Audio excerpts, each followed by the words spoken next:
Vous souhaitez mettre en vente une parcelle ou tout autre bien immobilier? Guérit TV Monde vous offre une opportunité unique. Saisissez-la pour une promotion efficace de votre produit via notre réseau puissant de communication. Faites-nous confiance et contactez le 00 229 91 19 10 10 pour tout autre renseignement.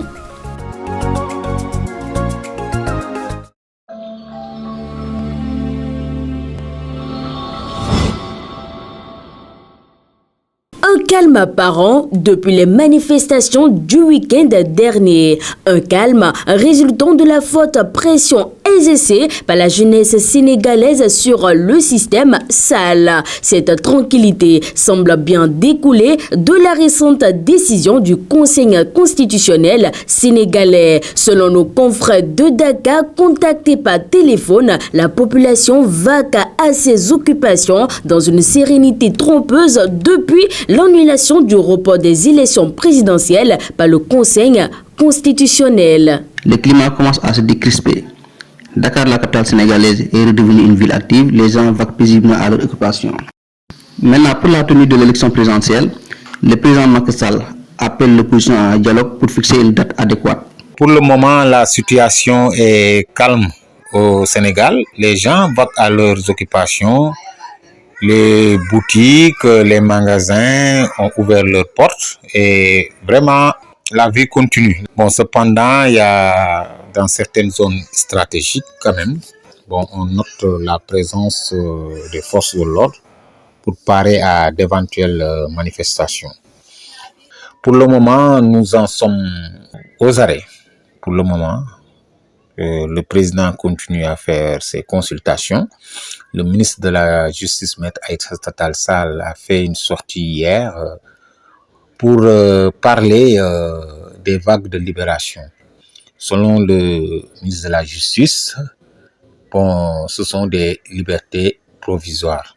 Mais pour le moment, la situation est calme, les gens vaquent à leurs occupations. Bon, il n'y a pas de trouble. Mais sur le plan médiatique aussi, bon, les opposants font la pression, les deux camps. Bon, ce qu'il faut remarquer aussi, il y a des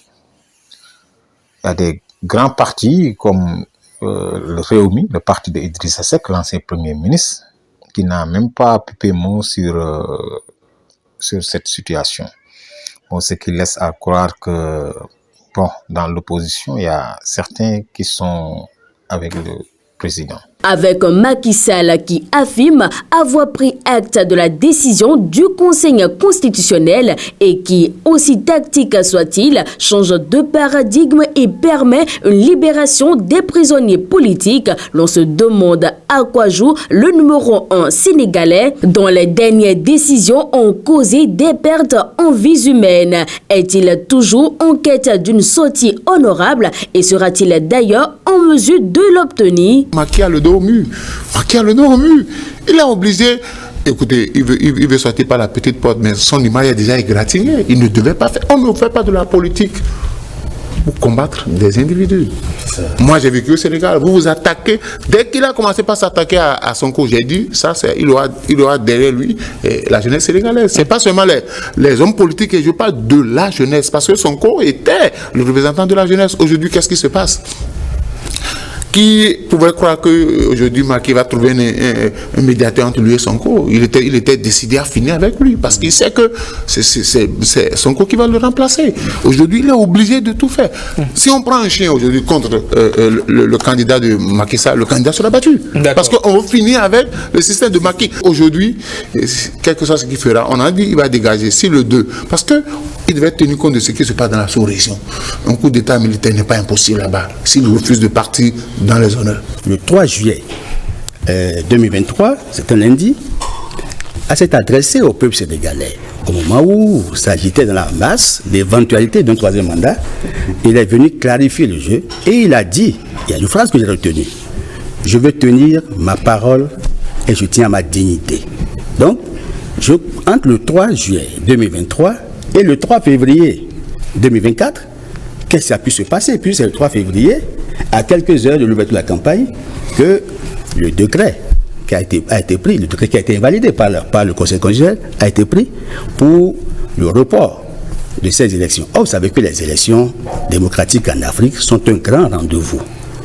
Et ces rendez-vous, les populations n'aiment pas les rater. Car les populations veulent toujours avoir leur mot à dire dans le choix des gouvernants. Donc, le fait de reporter a créé cette crise que nous gérons, en fait. Et cette crise, vous comprenez qu'il a fallu la forte pression, non seulement de la société civile, des acteurs politiques, il a fallu aussi la médiation des confréries religieuses, mais aussi l'implication d'autres médiateurs externes au Sénégal. D'accord. Et c'est heureux que Macky Sall soit en train de poser des actes à la suite. Premier acte, permettez-moi de le dire, la libération des prisonniers. Ça, c'est un élément de dégel. Deuxième acte, il a pris acte de la décision du Conseil constitutionnel, puisqu'il dit qu'il va faire respecter pleinement, faire exécuter pleinement cette décision du Conseil constitutionnel, qui lui impose d'organiser dans les meilleurs délais l'élection présidentielle. Maintenant, troisième acte majeur, c'est qu'il a mis un médiateur entre Ousmane Sonko et lui, M. Atepa, qui a dit qu'il a été contacté par le président Macky Sall. Ça veut dire que c'est l'initiative en fait de Macky Sall que d'avoir une paix de bras avec Ousmane Sonko. Donc il est en train de poser des actes qui vont permettre de décrisper pour qu'on quitte l'escalade de la violence pour aller à la désescalade. C'est ce dont on a besoin pour stabiliser le Sénégal qui reste un modèle de démocratie. La douleur que ressentent les Sénégalais aujourd'hui provient surtout de la transformation de Macky Sall. Un Macky Sall autrefois défenseur des principes démocratiques opposant au système Wade, désormais plongé dans l'essai du pouvoir, entraînant tout un peuple dans des affrontements. Ce qui fait mal aux Sénégalais, il faut que je le rappelle, en 2008, quand Gorgui Wada commençait pas à faire des misères à Macky Sall par rapport à l'interpellation de son fils à l'Assemblée nationale, on a vu comment la jeunesse sénégalaise, on a vu Latif Coulibaly, c'est tout cela, on a vu les Fadel Barro, il y en a marre qui se sont levés pour dire ah non, il ne faut pas faire ça. Mais malheureusement, c'est Macky qui vient et qui fait le contraire de ce qu'il devait faire. Ce que incarnait Macky Sall en 2012, c'était, en tout cas, il était dans l'écurie d'Abdoulaye Wade. Ousmane Sonko n'a jamais fait partie du gouvernement, n'a jamais exercé le pouvoir, n'a jamais eu, en tout cas, il a été maire de Ziguinchor, mais en tout cas du gouvernement de Macky Sall, contrairement à Macky Sall du temps d'Abdoulaye Wade. Mais il incarnait également le changement, il incarnait également une confrontation vis-à-vis du système, étant donné qu'il était à la fin devenu l'ennemi politique, l'adversaire politique d'Abdoulaye Wade. Donc finalement, de façon plus globale, la figure de Macky Sall rappelle dans une moindre mesure finalement la figure d'Alpha Condé et d'autres opposants finalement sur la scène politique africaine qui, eh bien, lorsqu'ils sont dans l'opposition, incarnent certaines valeurs, incarnent le changement, mais finalement lorsqu'ils passent de l'autre côté, finissent par perpétuer le système qui se sont tant évertués à dénoncer. Donc cela interroge en réalité sur les motivations, sur les réelles valeurs, sur la culture démocratique des hommes politiques, et bien que les peuples se choisissent. Et également, est-ce que finalement certains opposants ne sont pas juste temporairement du mauvais côté du rapport de force et qu'en réalité, de l'autre côté, on voit les choses autrement, on profite du système et on le perpétue. Donc c'est une question finalement plus large que la simple question de la personne du président Macky Sall. En réalité, est-ce que c'est le pouvoir qui corrompt simplement? Est-ce que c'est une réponse? Il me semble que c'est une réponse un peu trop simple. Est-ce que le pouvoir corrompt? Le pouvoir corrompt partout. Il y a de la corruption un peu partout. Elle prend d'autres formes sous d'autres cieux. Mais est-ce que ça n'est pas plutôt le manque d'institutionnalisation, le degré assez faible, finalement assez jeune, d'institutionnalisation de nos pays qui, il faut le rappeler, le processus de démocratisation n'a finalement qu'une soixantaine d'années de façon globale. Est-ce que c'est ça? Est-ce que c'est les contre-pouvoirs qui ne se sont pas assez établis? Est-ce que c'est la société civile qui n'est pas assez, dont la voix n'est pas assez respectée, porteuse? Est-ce que c'est finalement, je penche plutôt sur cette réponse-là, ce manque d'institutionnalisation finalement, cette institutionnalisation faible qui fait encore que ce manque d'ancrage finalement des valeurs démocratiques, à la fois le bas globalement répond à ces valeurs-là, mais au sein de nos élites notamment, est-ce que c'est ce manque finalement qui justifie, une fois arrivé au pouvoir, qui ne parvient pas à contraindre finalement les ambitions des hommes?